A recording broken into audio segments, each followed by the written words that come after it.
tepat di atas kepala saya, mungkin jaraknya sejengkal segini. Kalau saya nggak merudah, mungkin kepala saya hancur kena sambaran petir. Begitu petir menyambar langsung hujan, biar.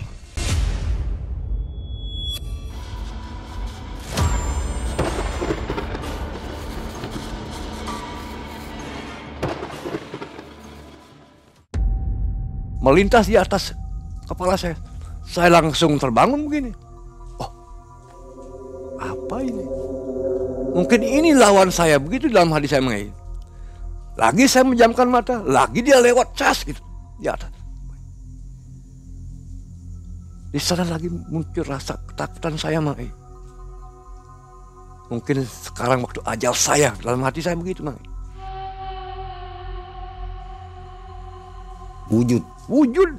Ada yang bertanduk, ada yang matanya satu. Ada nenek-nenek mungkin kecil-kecil juga banyak tuh, dan ada yang salah satu rajanya yang besar itu hitam. Ya kalau dia genderuwonya dulu. Ini dia. Ada apa kamu memanggil saya? Di Pulau Bali terdapat ilmu penangkal hujan yang disebut nereng. Ilmu ini terbukti ampuh, yang akan berfungsi ketika dilakukan ritual meditasi dengan pantangan tidak boleh mandi. Seringkali digunakan untuk mengamankan upacara adat agar terhindar dari hujan dan gangguan goib. Tak hanya itu, ilmu gendam dan pelet pun banyak dipelajari sebagai sarana penakluk orang agar menuruti apa yang diinginkan. Tapi ternyata memiliki ilmu-ilmu tersebut membuat hidup menjadi tak nyaman, seperti yang dirasakan oleh Pak Dewo.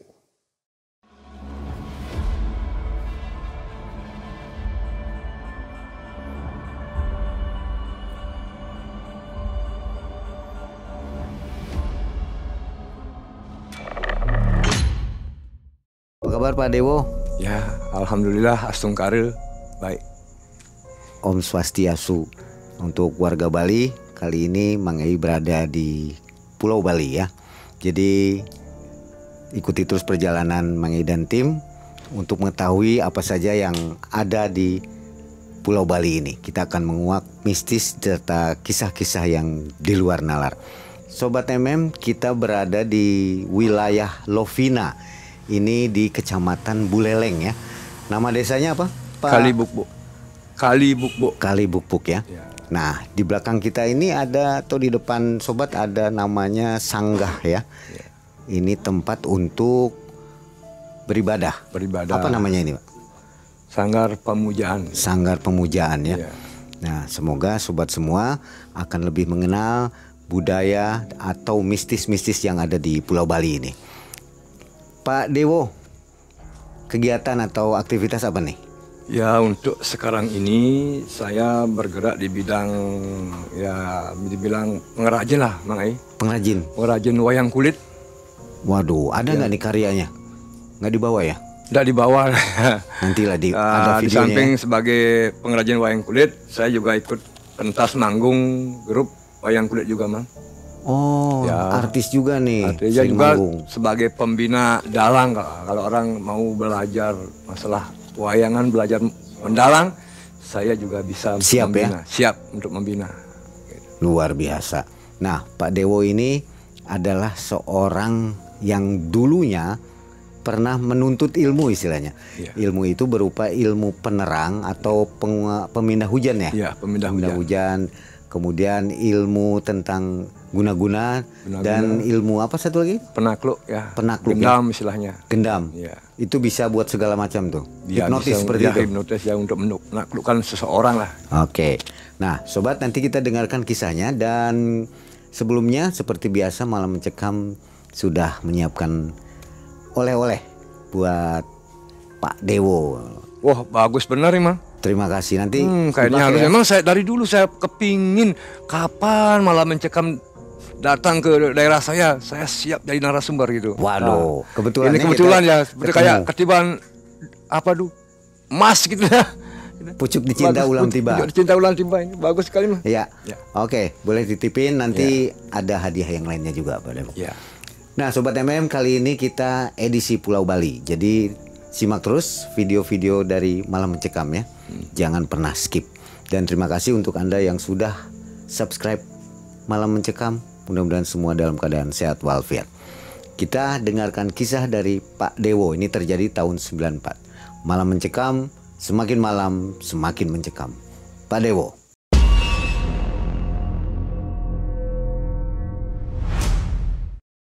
Jadi gini Mang waktu itu kejadiannya ya di bulan Oktober tahun 1994 Mang Pada waktu itu saya ya masih namanya orang bujangan lah Mang Bujangan ya masih kita kayak lagunya Kos Plus tuh lah.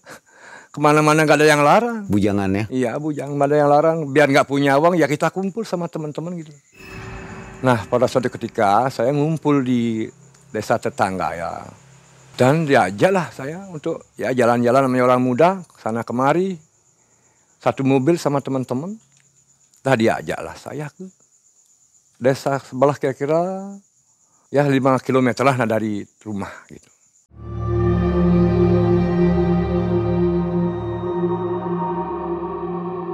Diajak untuk main-main jalan-jalan ke sana.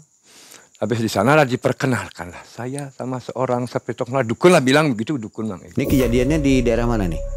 Ya daerah juga di Singaraja juga. Di Singaraja juga. Ya.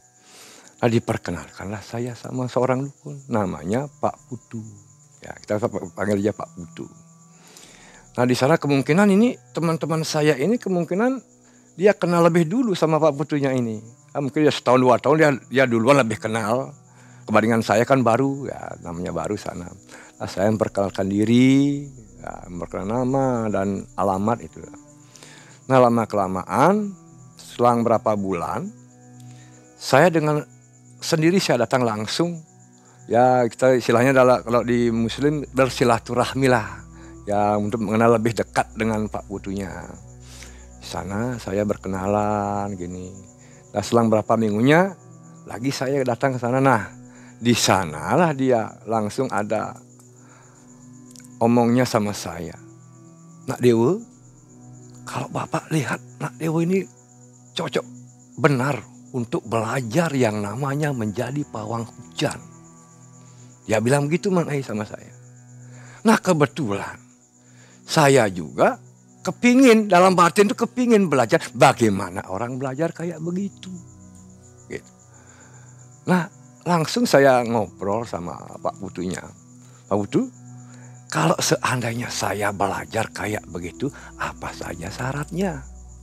Dia menjawab, oh masalah itu gini, ada sebuah sesajen, nanti ritualnya ada, nanti sediakan namanya, pada waktu itu sesajen saya kasih tahu namanya pejatian namanya, pejati, dan disuruh bawa ayam putih mulus yang sudah kayak betutu itu lah yang udah dimasak ya dihilang bulunya ya direbus dan kain mori disuruh bawa 1 meter berwarna putih dan kuning. Kain mori itu kain kafan ya? Ya sebelah situ lah kain kafan dong. Putih dan kuning 1 meter. Dan harinya pun saya ditentukan nanti datang pada hari Sabtu Kliwon, kalau orang Bali bilang itu hari yang sangat sakral, hari yang sangat wingit, namanya tumpak landep nangai. Ya. Itu dah. Ya nanti saya datang. Nah kebetulan tepat berapa minggunya lagi hari itu hari tumpak landep. Saya dari pagi sudah mempersiapkan ritual-ritual sesajen-sesajen yang perlu dibawa. Terus saya diantar sama ipar saya, 2 ipar saya, kakak istri saya dan adik istri saya. Dia ngantar saya ke sana. Kebetulan saya datang pada waktu itu jam 10 malam, ya masih nunggulah 2 jam gitu. Karena dari Pak Putu dibilang tepat jam 12 akan diturunkan ilmunya Mang.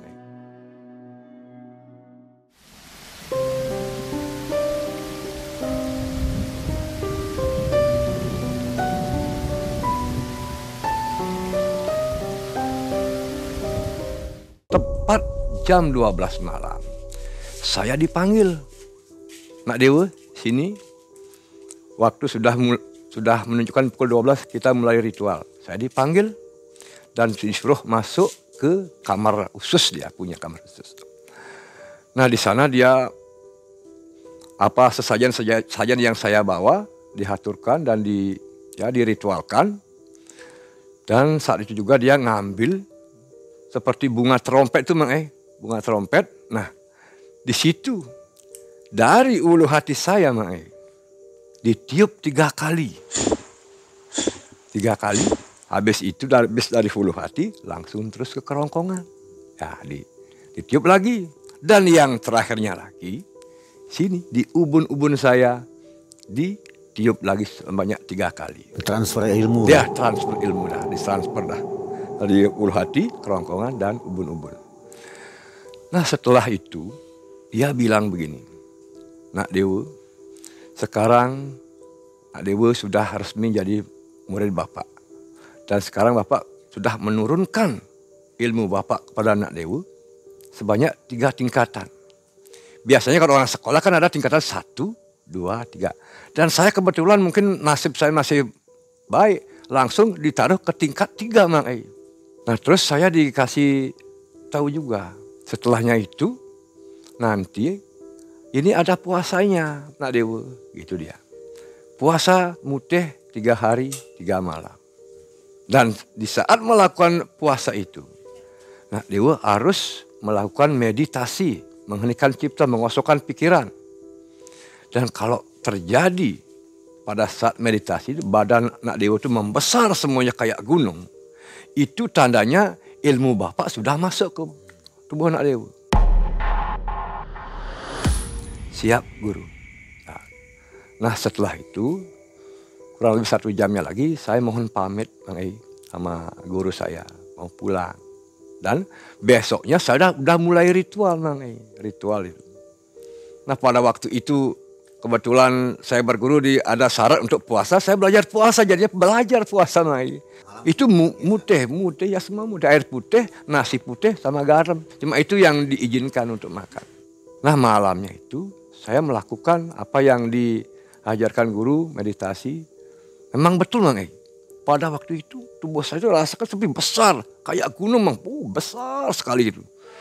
Setelah itu dalam hati berpikir, rupanya mungkin sudah masuk ini ilmu guru saya. Nah setelah 3 harinya saya melakukan puasa, yang kepakannya kan udah buka puasa. Nah di sana saya makan, ya biasalah seperti semula. Nah setelah itu selang 1 bulannya lagi datang ipar saya yang nganter waktu saya ke rumah Pak Guru saya. Dia bilang kepada saya, Dek Dewa, ini kedatangan Mas ini, Mas ada suatu tujuan sama Dek Dewa. Ada apa Mas kok tumben gini? Mas mau punya acara upacara potong gigi itu, ponak-ponakan kamu tuh mau dibikin upacara, sudah pada dewasa. Tolong, biar bagaimana caranya, biar upacara Mas itu tidak ada gangguan secara gaib, biar aman, tentram, adem, ayem upacara Mas itu. Kalau masalah itu gampang, saya bilang begitu. Kebetulan saya juga punya guru. Kan Mas yang juga ngantar saya waktu ke desa sebelah di sana itu. Oh iya, nanti kita ke sana Mas. Dia bilang. Ayo, nah setelah itu kami berangkat dan berdua sama ipar saya ke tempat guru saya. Nah di sana, habis nyampe di tempat guru saya, dia mengutarakan niat dan maksud tujuannya datang ke guru saya. Dia minta perlindungan lah, istilahnya perlindungan biar upacaranya tidak terganggu oleh hal-hal mistis gitu yang gaib biar aman gitu. Nah juga ada saran dari guru saya.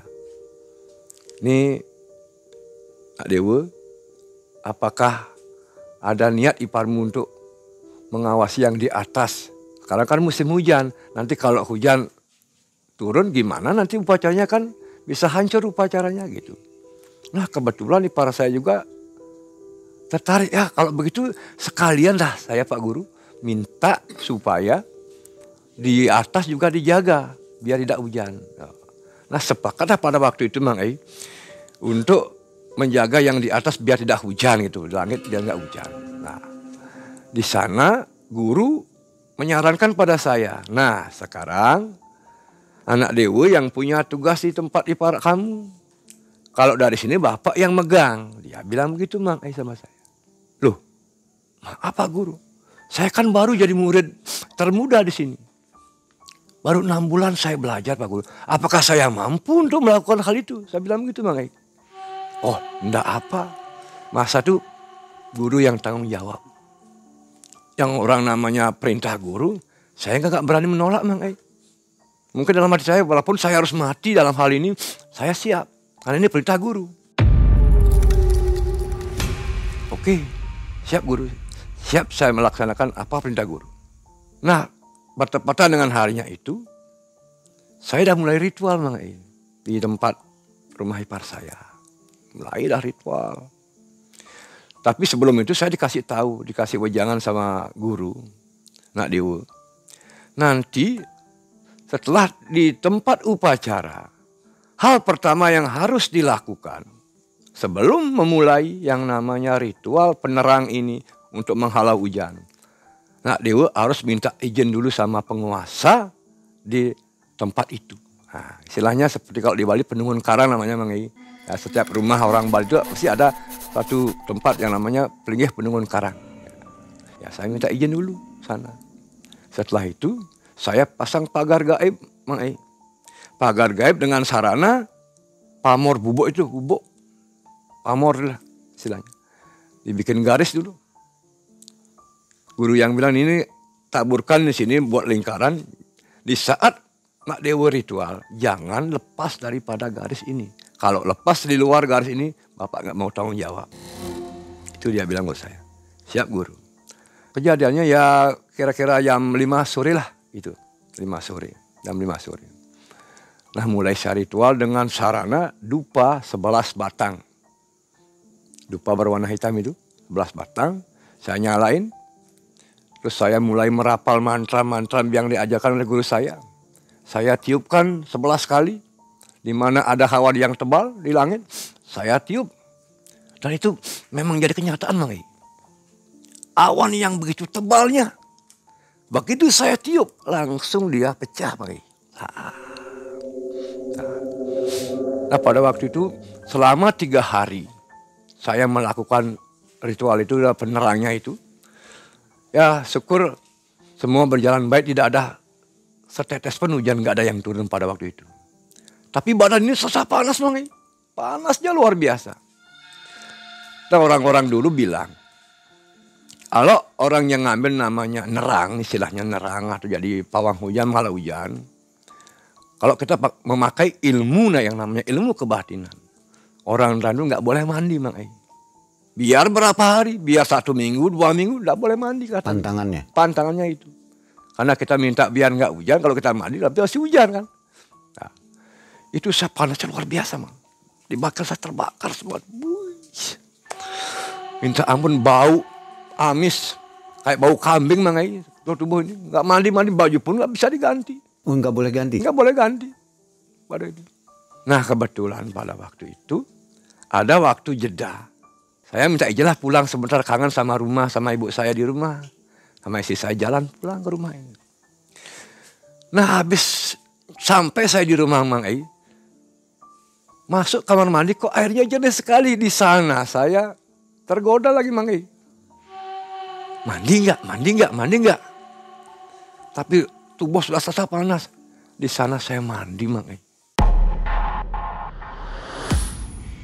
Wih, dong enaknya mandi. Tuh. Kayak. Nah habis mandi saya sarapan, istirahat sebentar, setengah jam saya tiduran. Dan tepat jam 5:30 Mang Ai.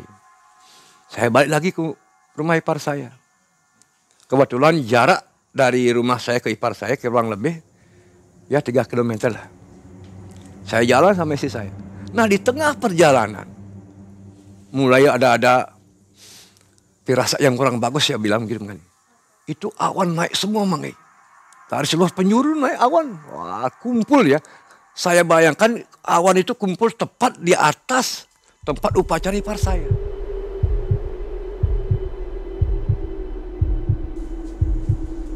Wih, gimana ini? Di sana saya mulai ada rasa takut Mang Ai. Ayo dek, kita cepat jalan aja gitu sama istri saya. Jalan Mang Ai. Nah sampai di tempat ipar saya buat upacaranya. saya ngambil dupa lagi Mang. Mulai cari ritual. Merapalkan mantra-mantra yang diajari guru saya. Di saat baru saya ngambil dupa begini Mang. Konsentrasi saya. Tiba-tiba ada sekelepat bayangan orang Mang. Melintas di atas kepala saya. Saya langsung terbangun begini. Oh, apa ini? Mungkin ini lawan saya. Begitu dalam hati saya Mang. Lagi saya menjamkan mata. Lagi dia lewat cas gitu. Di atas. Di sana lagi muncul rasa ketakutan saya Mang. Mungkin sekarang waktu ajal saya. Dalam hati saya begitu Mang. Ya, tapi saya berpasrah waktu itu Mang. Mungkin hidup mati saya hanya Tuhan yang tahu. Hidup saya yang Widi yang tahu. Kembali saya konsentrasi Mang. Nah di saat saya sedang konsentrasi itu. Tiba-tiba sekelebat sinar itu Mang. Cahaya yang begitu menyilaukan mata Mang. Piat! Seiring dengan itu langsung diiringi dengan samaran petir Mang. Tepat di atas kepala saya mungkin jalannya sejengkal segini. Kalau saya nggak marudah mungkin kepala saya hancur kena samaran petir Mang. Begitu petir menyamar langsung hujan. Piat!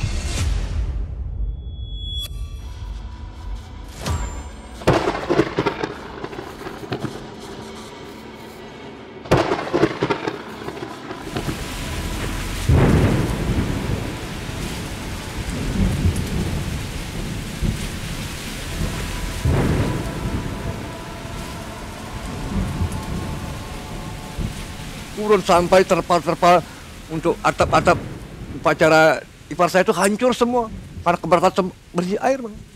Wah, semua hancur, bambu-bambu itu hancur semua. Jatuh berjatuhan semua. Saya lari ke dapur, saya panaskan tangan saya biar nggak kedinginan. Nah, di sanalah. Dalam hati saya bertobat Bang. Saya bertobat pada Tuhan.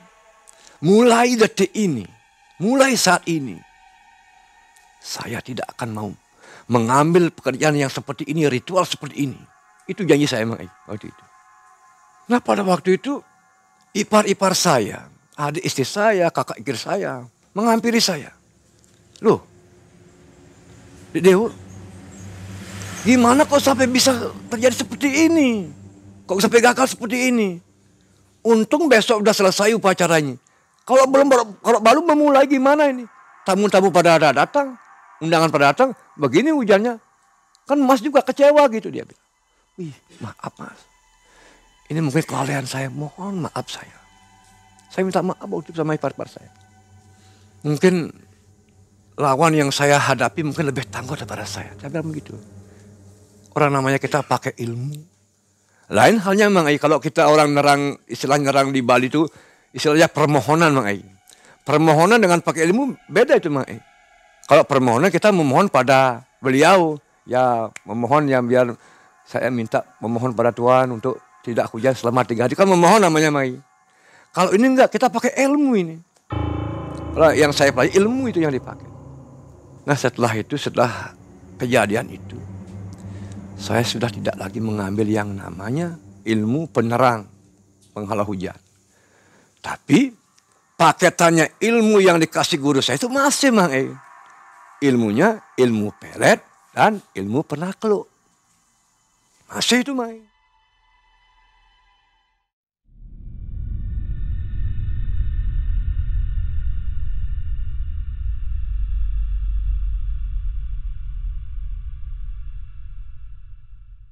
Nah suatu ketika ipar saya yang dari desa sebelah datang ke rumah saya. Datang dia dengan raut wajah yang kurang bagus lah, muram dia, sedih gitu. Loh Mas, kok tumben ada apa Mas? Saya bilang gitu. Gini Dek Dewo, ini ada suatu masalah yang betul-betul pelik masalahnya. Gimana? Coba ceritakan pada saya Mas. Ini ponakanmu itu loh, si Ketut. Dia udah kerja bagus sama bosnya. Udah rajin. Dimarahin terus. Dia bilang begitu ipar saya Mang. Dimarahin terus. Sampai dia mau ngambak gak karuan ponakanmu itu. Gimana solusinya sekarang? Dia bilang begitu sama saya Mang. Coba ambilin kalendernya Mas tuh. Saya bilang begitu sama ipar saya, diambillah kalender. Saya cari hari baik Mas dalam kalender itu.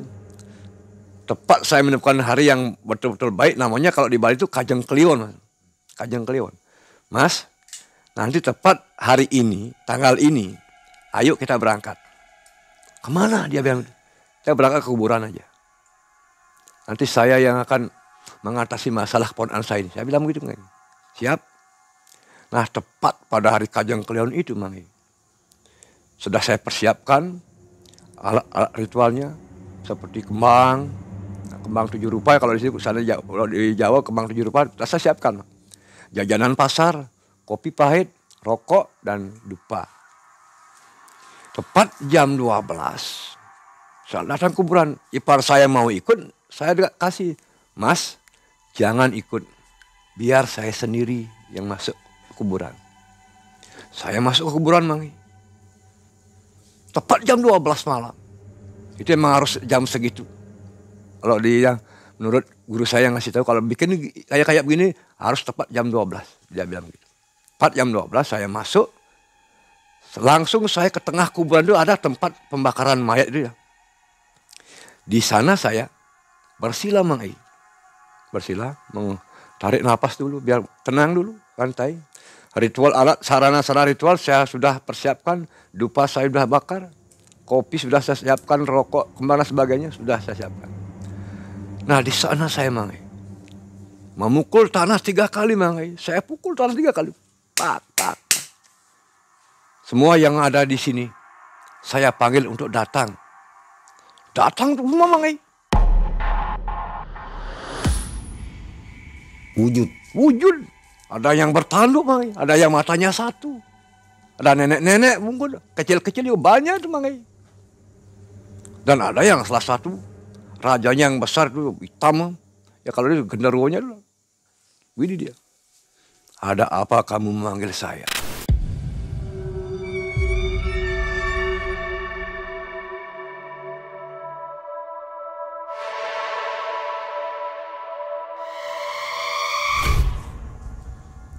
Saya langsung,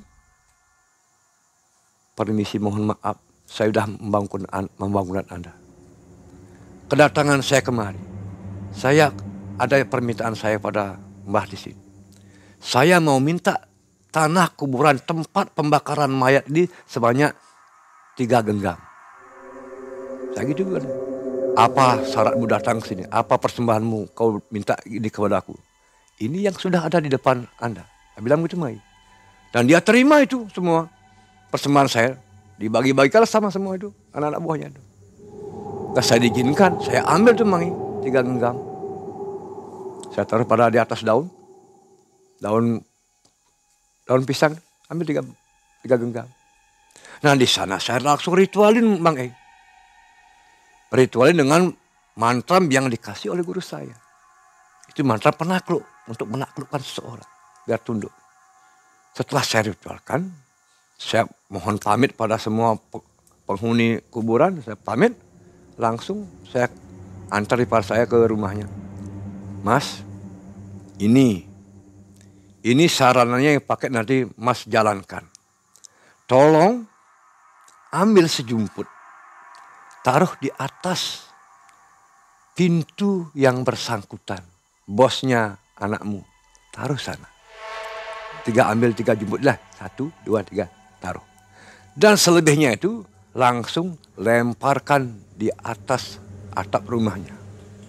Siap melaksanakan? Siap. Sekarang juga harus jalankan. Langsung itu Mang.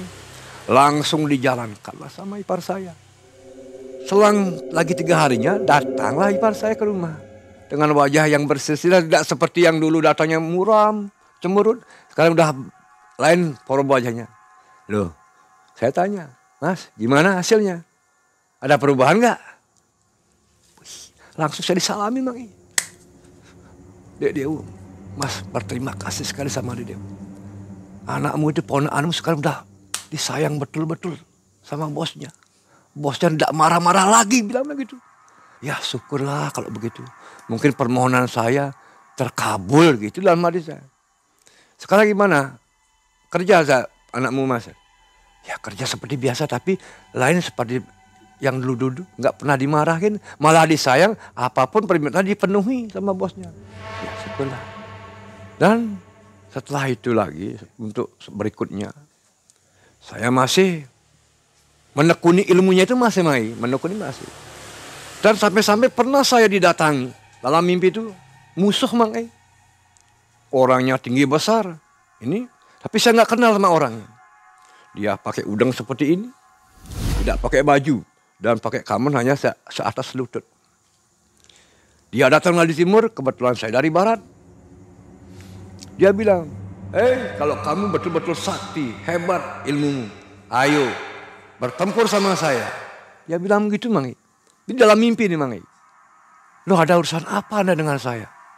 Apa saya salah saya bilang begitu. Pokoknya aku ingin menjajal ilmumu. Sampai di mana ilmumu? Ayo kita adu. Itu dia Mang Ei. Dia langsung melipat tangannya begini Mang Ei. Nah, keluar apilah dari sini. Dari kedua pundaknya ini. Bias! Menyerang saya Mang Ei. Saya baru begini. Mungkin saya akan memohonkan. Tahu-taunya di samping saya udah menyambar apinya itu. Langsung saya terbangun Mang Ei.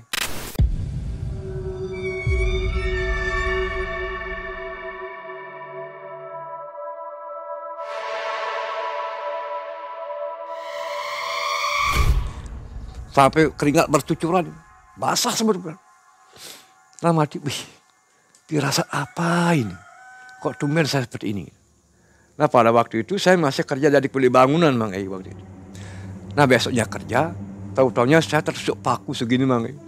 Paku nancap, untungnya nggak tetanus saya. Wih, ini lagi, apa lagi? Nah, setelah itu saya kerja bangunan di desa sebelah juga, desa tetangga. Itu kebetulan pada waktu itu ada cewek dua Mang Ei. Cewek dua ini. Janda satu, perawan satu. Kebetulan istri saya itu masih mengandung anak saya yang pertama Mang Ei. Kebetulan istri saya itu masih mengandung anak saya.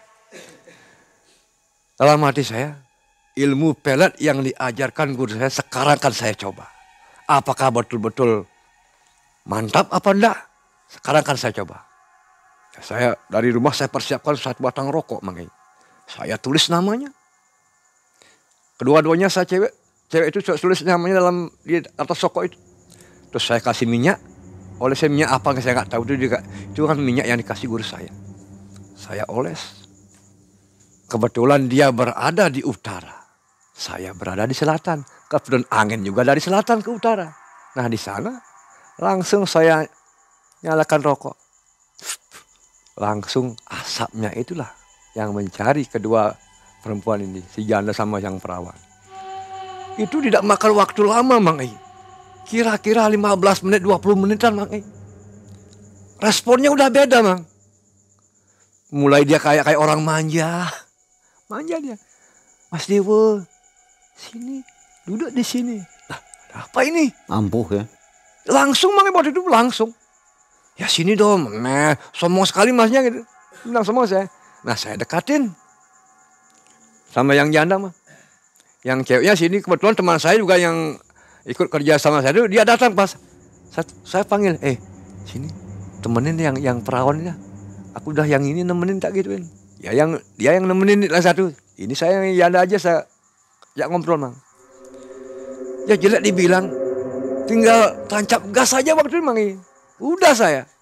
Tapi saya ingat waktu itu. Loh, saya kan mencoba ini.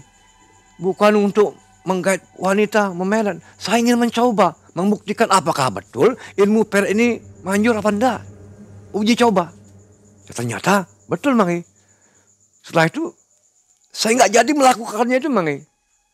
Saya langsung permisi. Langsung saya pulang.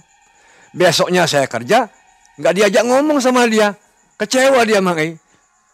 Kecewa dia. Oh, masih berpengaruh ya? Iya, kecewa dia. Oh, dalam hati saya, berarti ilmu pelet yang dikasih guru saya ampuh.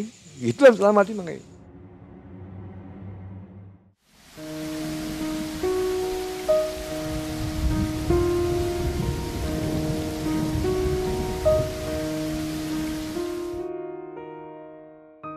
Nah setelah itu kembali saya lagi melakukan ritual itu. Dan adalah suatu ketika saya punya kakak sepupu. Dia juga malang melintang di dunia spiritual, dunia gaib, dia senang ilmu-ilmu itu. Dia datang kepada saya. Dek, Mas tahu, adik itu belajar. Belajar Mas tahu. Tapi begini, kalau dari belajar ini, kamu bisa mengumpulin ya hasil jerih payah kamu kerja. Ngumpulin harta benda lewat belajar kayak begini. Nanti Mas kasih ini kuping Mas 1. Potong langsung. Kalau memang itu dari belajar itu kamu bisa punya suatu ya hasil jerih payah. Memang betul pada itu Mang. Pada waktu saat saya belajar kayak begitu Mang, nggak pernah punya uang Mang.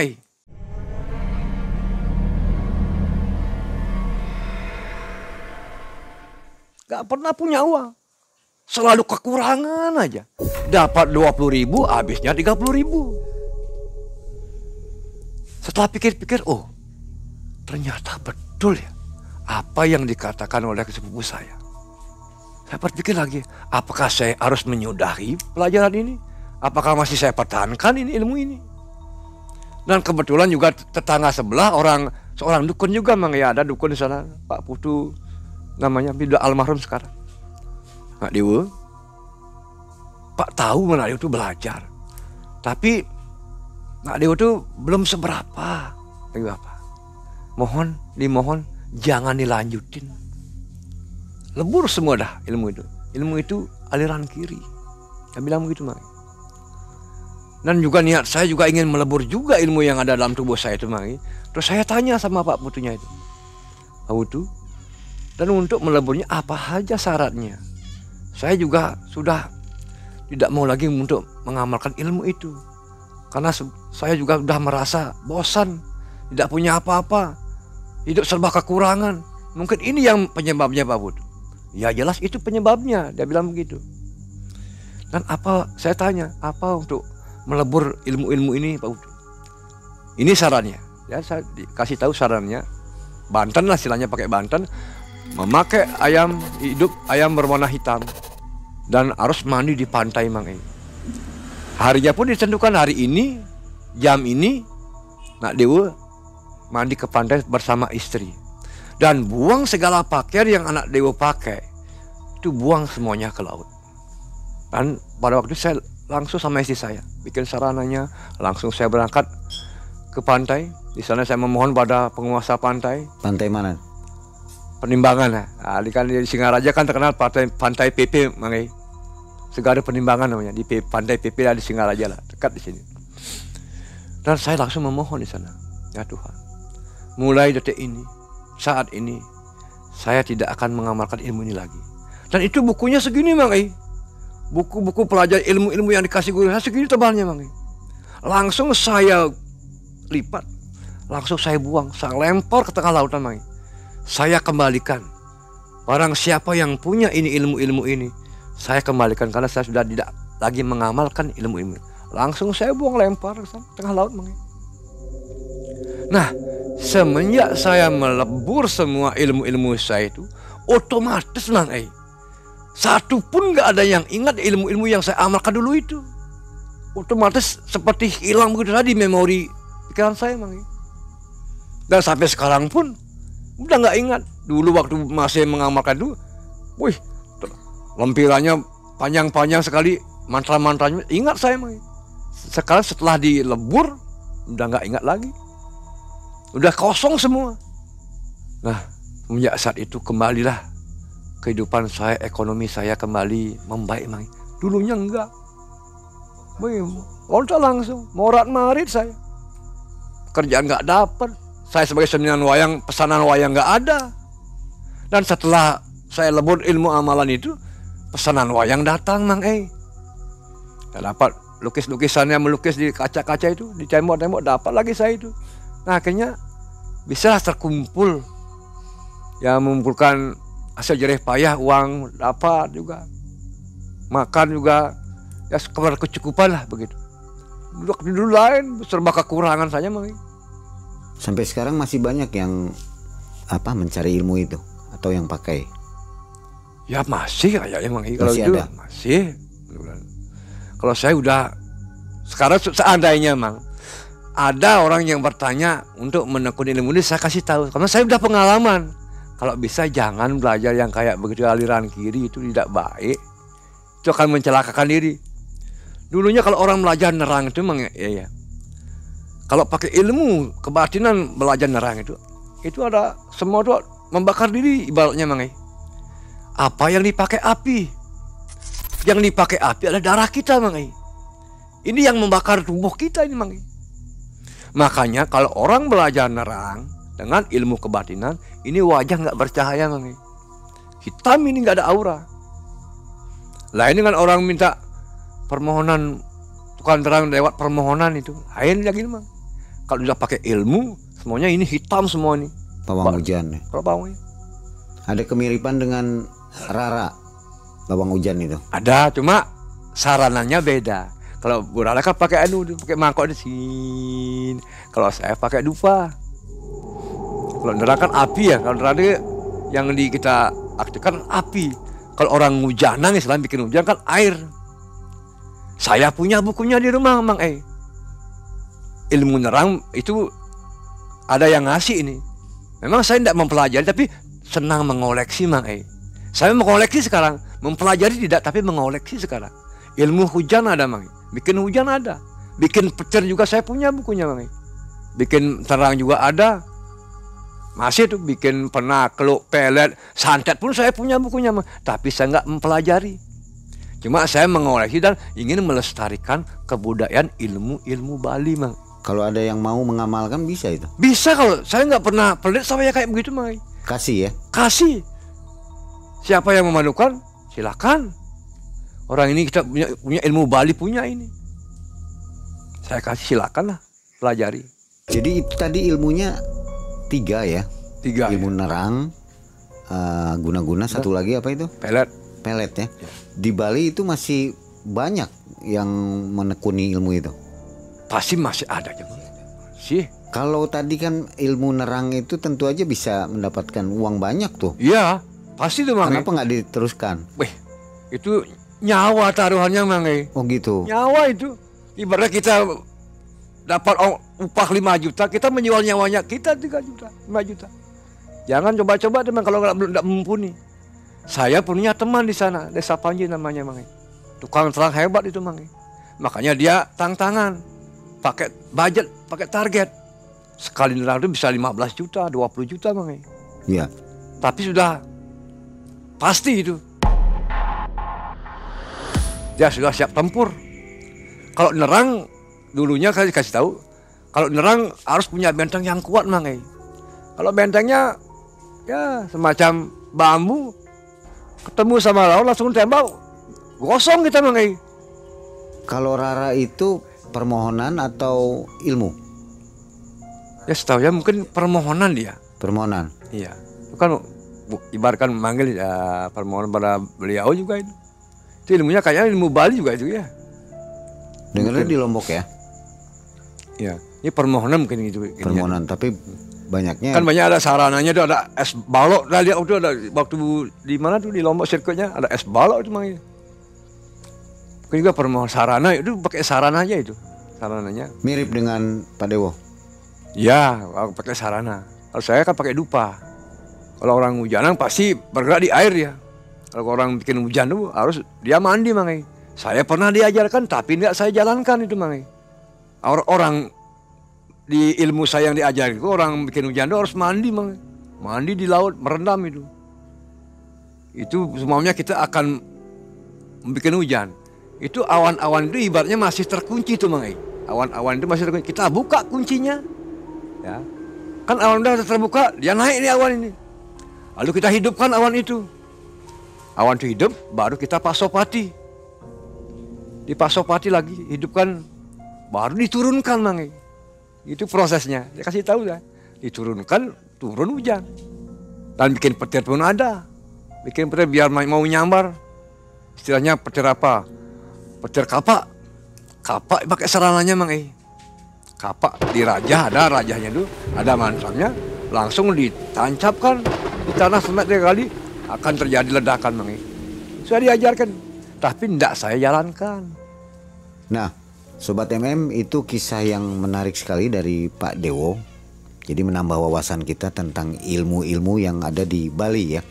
Nah, Pak Dewo setelah membuang ilmu itu dengan memakai, lebih nyaman mana Sekarang mang, ketimbang punya ilmu itu? iya daripada dulu lebih nyaman saya sekarang tidur pun nyenyak. Dulunya nggak pernah nyenyak mang. Ada aja lawan yang datang. Ada aja lawan yang datang. Orang yang mau mencari saya udah kelihatan mang. Itu di atas rumah saya kayak monyet jalan, tek. Ini pasti nanti malam saya mau ditangdang. Betul mang. Dihantui terus ya? Enggak, dari malamnya mimpi bertempur aja mang. Mimpi langsung berantem itu. Saya baru mengangkat badan sedikit udah terbang mang. Oh gini satu apa langsung tempur. Setiap hari gitu aja. Bawaannya panas mungkin ya? Panas mang. Setiap mau tidur begitu lepas roh langsung udah ketemu kayak orang musuh-musuh itu. Kalau dengan kehidupan sehari-hari ada pengaruhnya? Nah itu udah ekonomi saya morat-marit mang. Morat-marit nggak pernah punya apa. Dapat 30 habis 40 gitu aja semua. Kan main terus ya. Nggak pernah punya simpanan mang. Sering berantem juga? Ya berantem jarang. Cuma itulah kendalanya, berantem sama istri enggak ya. Itu udah ekonominya yang morat-marit. Yang menarik lagi itu tentang gendam, ilmu gendam yang tadi itu ya. Bisa menghipnotis orang seperti itu. Banyak dipakai pasti untuk kejahatan itu. Ya kalau di Bali kayaknya tidak mang. Kalau di sini enggak. Enggak ada yang Ya. praktek di sini mungkin. Enggak ada praktek. Saya enggak pernah merhatiin itu. Menimba ilmunya di sini dipakai di daerah lain mungkin bisa gitu. Kemungkinan bisa mang. Ya. Supaya hilang jejak ya. Iya. Oke. Sobat Malam Mencekam, satu kisah yang menambah wawasan kita tentang jenis-jenis ilmu mistis yang ada di Bali. Terima kasih Pak Dewo atas kisah yang menarik ini. Mudah-mudahan Pak Dewo sekarang ini rezekinya juga tambah berlimpah ya Pak Dewo ya, setelah meninggalkan ilmu itu. Ya. Dan sebelum kita tutup, barangkali dari sobat yang ingin order wayang kulit ya Pak ya, Iya. silakan langsung hubungi Pak Dewo di Bali ya. Di mana alamatnya? Di Desa Pemaron, Kecamatan Buleleng, Kabupaten Buleleng, Singaraja, Bali. FB Aji Mangkuwayang. Nah, silakan. Mungkin daerah sini sudah kenal semua ya dengan Pak Dewo. Dalang-dalang yang ada di Buleleng kenal sama saya. Ya, tinggal tanya aja Pak Dewo di mana tempatnya untuk order wayang kulit. Baik Sobat MM, terima kasih atas perhatian Anda. Sampai jumpa di video lainnya. Jangan lupa untuk menyaksikan edisi dari Pulau Dewata ini dari Bali. Assalamualaikum warahmatullahi wabarakatuh.